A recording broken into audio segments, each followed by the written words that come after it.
Saul and the Witch of Endor. Once upon a time, the Philistines assembled at Shunem while the Israelites camped at Gilboa. When Saul saw the Philistine army, he was afraid. He inquired of the Lord, but the Lord did not answer him by dreams or Urim or prophets. Samuel had died by then, so Saul said to his attendant, "Find me a woman who is a medium, so that I can go and inquire of her." And the attendant replied, "There is one at Endor."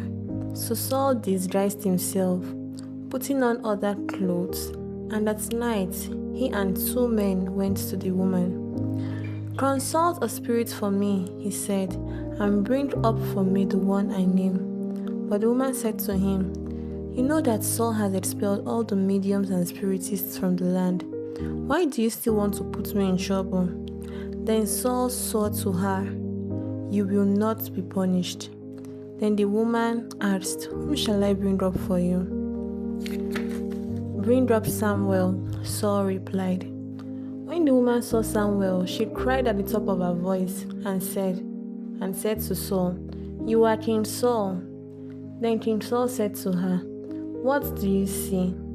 The woman replied, "I see a spirit coming up out of the ground, an old man wearing a robe." Then Saul knew that it was Samuel and prostrated himself to the ground. Then Samuel said to Saul, "Why have you disturbed me by bringing me up?" And Saul replied, "I am in great distress. The Philistines are fighting against me, and God has turned away from me. He no longer answers me, either by prophets or dreams or Urim. So I have called upon you to tell me what to do." Samuel replied, "That the Lord has turned the kingdom out of his hands and given it to David, because Saul did not completely obey the Lord's instructions by carrying out his fierce wrath against the Amalekites." Samuel continued, "The Lord will also hand over both Israel and you to the Philistines, and by tomorrow you and your sons will be dead." Immediately, Saul fell full length to the ground, filled with fear because of Samuel's words.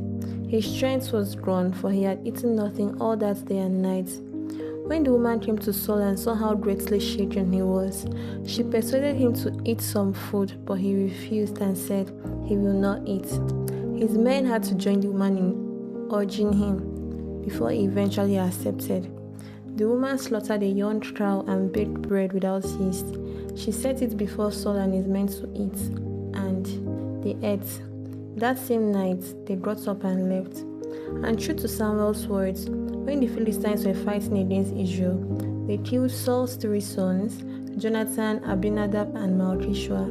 Saul took his own life by falling on his own sword, same with his armor-bearer. They all died on the same day. So ends the tragic story of Saul. The end. The moral lesson is that whatever we are asked to do by God, we should do it completely.